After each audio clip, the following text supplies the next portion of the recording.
ஐயா வணக்கம். என் பேர் வடிவேல் சுப்பிரமணியன். நான் தமிழக விவசாயிகள் பாதுகாப்பு சங்கத்தோட மாநில ஒருங்கிணைப்பாளர். நான் கேள்விக்கு போறதுக்கு முன்னால ஒரு தகவல் மட்டும் சொல்லிடுறேன். நக்னாமலை 2 பேரும் பேசுனீங்க. பிப்ரவரி 1ஆம் தேதி தான் பரிவேஷ் போர்ட்டல்ல 1,54,00,000 கட்டி வனத்துறை இருந்து என்ஓசி கிடைச்சிருக்கு. சாலை அமைக்கிறதுக்கு எந்தவித தடையும் இல்லை. ஆனா இது ஒரு காரணமா சொல்ல முடியாது. சாலை அமைக்கிற வரைய பாருங்க, பாதிக்கப்படுறது பொதுமக்கள். இப்போ என்னுடைய கேள்விக்கு வரங்கய்யா. விவசாயிகள் தொடர்ந்து தமிழ்நாடு முழுக்க வழக்குகள் சந்திக்கிற ஒரு கொடூரமான சூழ்நிலை இருக்கு. மண் கடத்தினாங்கன்னு சொன்னா அவங்க மேல புகார் கொடுத்தவங்க மேல குண்டாஸ் போடுறாங்க, கம்ப்ளைண்ட் கொடுத்தவங்க மேல புகார் போடுறாங்க. திருவண்ணாமலையில திமுக இளைஞரணி மாநாட்டுக்கு 2000 லோடு நான் விவசாய சங்க பிரதிநிதி, நான் வரேங்க. தமிழ்நாடு முழுக்க நானும் வழக்கு வாங்கி இருக்கேன், அதுக்காக தான் வரேன். இப்போ அவங்க எப்படி சார் பேச முடியாது? கறிக்கோழி பண்ணை விவசாயிகளுக்காக நாங்க போராட்டம் நடத்தின போது சிறையிலிருந்து வழக்கு போட்டாங்க. என் மேல வழக்கு சிறையிலிருந்து எங்க நிறுவனர் கூப்பிட்டு வந்ததுக்காக எங்க மேல வழக்கு போட்டிருக்காங்க. நான் அடுத்த கேள்வி வாணியம்பாடியோட பிரச்சனையை நான் வரேன். பாலாறு பால்பட்டு கிடைக்கிறது. ஒரு நிமிஷம் விடுங்க. பாலாறு சீக்கிரம் வேகமா. நீங்க நினைக்கிறத நாங்க பேச முடியாது. பாலாறு தோல் கழிவுகளாலும் குப்பைகளாலும் சாக்கடையாலும் குப்பையாலையும் தோல் கழிவுகளாலையும் பாதிக்கப்பட்டிருக்கு. பாலாறு முழுக்க சீம கருவேல மரம் இருக்கு. பாலாறு முழுக்க ஆக்கிரமிப்பு இருக்கு. பாலாறுல போதுமான தடுப்பணைகள் இல்ல. வருஷம் புல்லும் தொடர்ந்து போராடிட்டு இருக்கோம். மழை வந்துச்சுன்னா நொர வருது. பொல்யூஷன் போர்டுல கேட்டா நொர வரதுக்கு காரணம் வாணியம்பாடி மக்கள் சோப் போட்டு குளிக்கிறாங்கன்றாங்க. மத்த நாள்ல வாணியம்பாடி மக்கள் சோப் போட்டு குளிக்கிறது இல்லையா அப்படின்னு கேட்டா அதுக்கு எந்த பதிலும் வரமாட்டேங்குது. பாலாறை பாதுகாக்க ஆண்ட அரசும் ஆளும் அரசும் 2 பேருமே எந்த நடவடிக்கையும் எடுக்கல. பெயரளவுக்கு ஏதாவது ஒரு கண் துடைப்பு நாடகம் தான் நடத்துறாங்க. பாலாற்றங்கரையில உட்காந்துட்டு நாங்க ஒகேனக்கல் கூட்டு குடிநீர் திட்டம், காவேரி கூட்டு குடிநீர் திட்டத்துக்கு கையாதி பிச்சை எடுத்துட்டு இருக்கிறோம். இதுக்கு என்ன பதில் பேசாதீங்க. கேள்வி நான் ஒரு வரியில கேட்கணும். ஐயா ஏற்கனவே கேட்ட அதே கேள்விதான். பாலாறுல தண்ணி வரத்துக்கு என்ன பண்ண போறீங்க? கருவேல மரம் இருக்குங்கிறாங்க, கழிவு நீர் எல்லாம் கொண்டு போய் கொட்டிடுறீங்க. இந்த 5 வருஷத்துல எந்த நடவடிக்கை எடுக்கலங்கிறீங்க. ஒரு நம்ம சமூக ஆர்வலர் நண்பர் வடிவேலு அவர் நிறைய எங்க மரங்கள்லாம் வச்சு நிறைய பணிகள் சுற்றுச்சூழல் பணிகள். அப்ப அவர் பிரச்சனை உங்களுக்கு ஏற்கனவே தெரியும். ஒண்ணு அவர் 2 விஷயம் சொன்னாருங்க. அவர் என்ன ஒரு அரசாங்கம் என் மேல ஒரு வழக்கு தாக்கல் செஞ்சுட்டான்னு சொன்னாங்க. ஆனா அந்த வழக்கு எல்லா பத்திரிகையிலும் வந்துச்சு, அவருக்கும் தெரியும். அனுமதி இல்லாம 100 பேருக்கு மேல ஒரு சந்திச்சு வரணும். அது போய் அவர் அரசாங்கத்தை குற்றத்தை சொல்லக்கூடாது. 2வது இந்த காவிரி கூட்டு குடிநீர் திட்டத்தை கையேந்தி நிக்கிறாருங்க. விவசாயத்துக்கு எந்த அளவுக்கு தண்ணி முக்கியமோ அதை விட முக்கியம் குடிக்கிறதுக்கு சுகாதாரமான தண்ணி.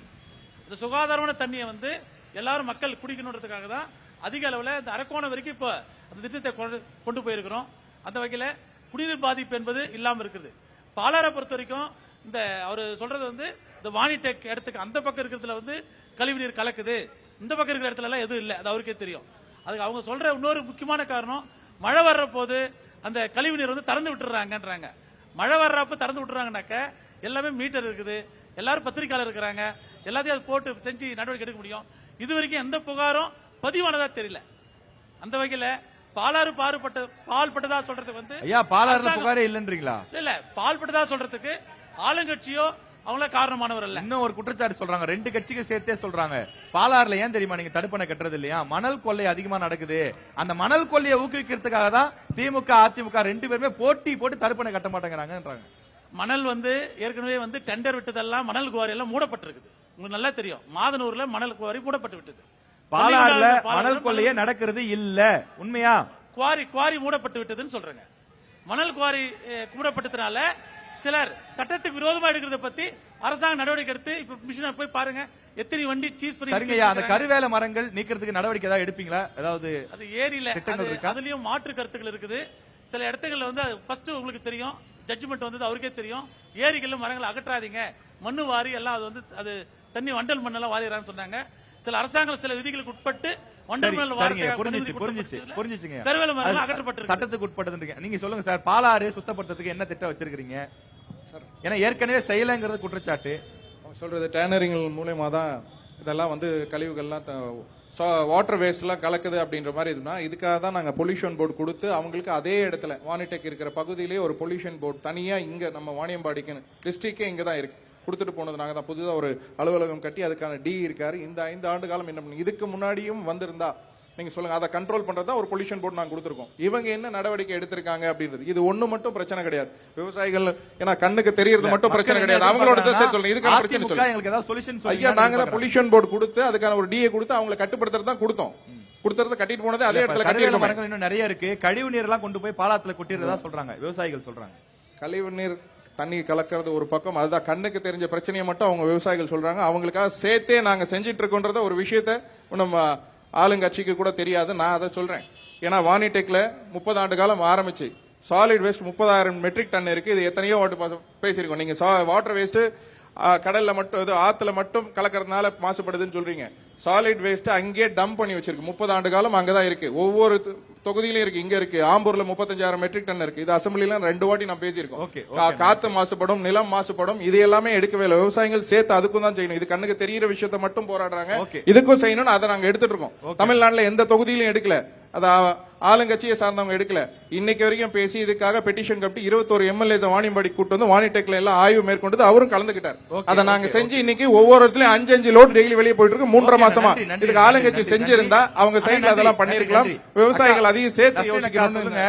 அண்ணன் சீமான் கடலம்மா மாநாடு போடுறாரு, மரங்களுக்கு மாநாடு போடுறாரு. இந்த பாலாத்தை மீட்க ஏதாவது மாநாடு வாய்ப்பு இருக்கா? தொழிற்சாலைந்து வரும் கழிவு நீர்களை சுட்டரிக்கப்பட்டு வெளியேற்றப்படும். அதாவது மண் கொள்ளைகளை என் இரும்பு கரங்களால் தடுப்பேன். நீங்க வாக்களிச்சீங்கன்னா ஒரே ஒரு விஷயம் நான் சொல்ல விருப்பப்படுறேங்க.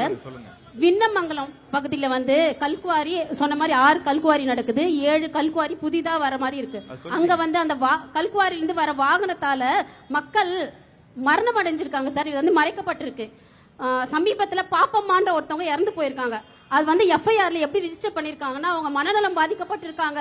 அதனால என்ன ஆதாரம் இருக்கு என்ன நமக்கு தெரியல சார். நீங்க போய் அங்க போய் விசாரிச்சு பாருங்க. கண்டிப்பா அந்த ஊர் மக்களை போய் கேளுங்க. நீங்க ஏதாவது ஆதாரம் கொண்டு வந்து கொடுத்தீங்கன்னா பரவாயில்ல. இவ்வளவு சபையில பேசுறீங்க. போன வாரம் 25ஆம் தேதி சரிக்கா ஓகே ஓகே கேளுங்க. போன வாரம் 25ஆம் தேதி கேள்வி புரியுது. நீங்க ஆதாரம் ஏதாவது காமிச்சு பேசுனீங்கன்னா பரவாயில்ல.